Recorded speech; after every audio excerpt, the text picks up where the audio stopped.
Hello, I'm Jeannie Waudby, and today's Time Tunnellers video comes to you from this beautiful 14th century church in Greenford, West London. Let's go inside. I want to show you two things inside this church which remember somebody who reaches out from the past and actually did something that makes a difference today.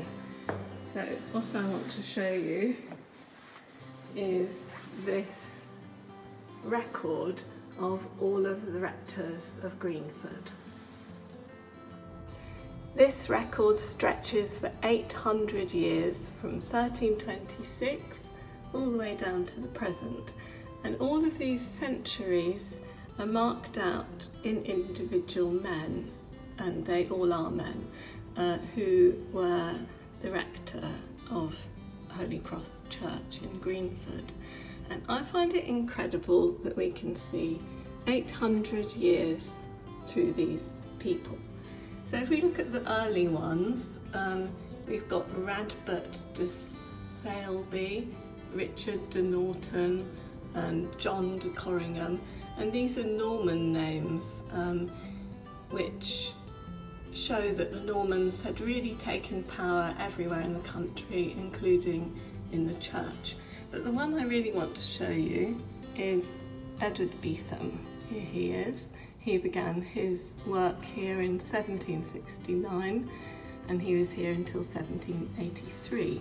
And if we go over here, we can see a monument to him, and I can tell you what it says. So he did something back in 1780 which still makes a difference to local children today. His monument is the one on the left.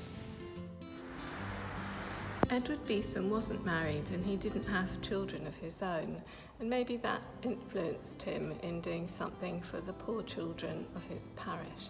But in 1780 he gave some money, both in the present time and to stretch forward, so that trust is still there now, and he wanted to set up a school for poor children in Greenford.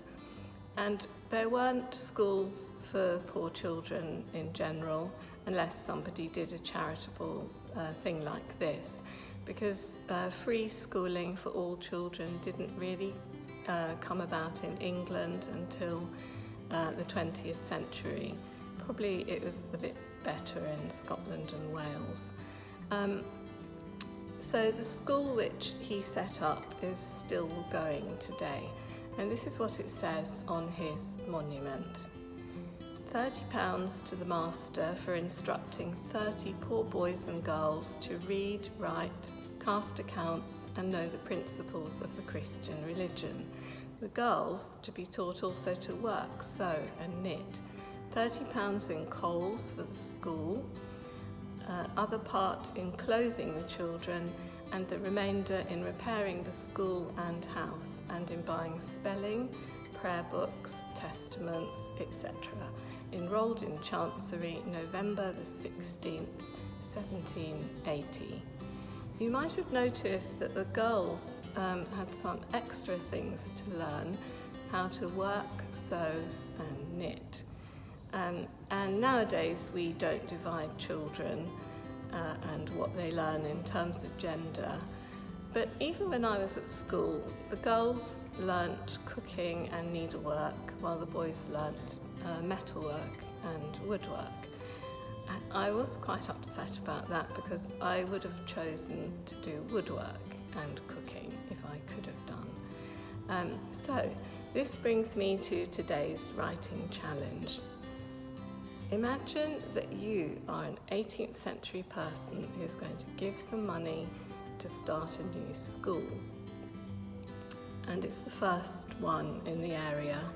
And we won't divide the children on gender lines, but as the founder of the school, you get to choose what they will learn. What are your top 5 things that you think children should learn in school? They don't have to be the things that you're taught in school now. You can choose anything you want. anything at all, what would your 5 things be?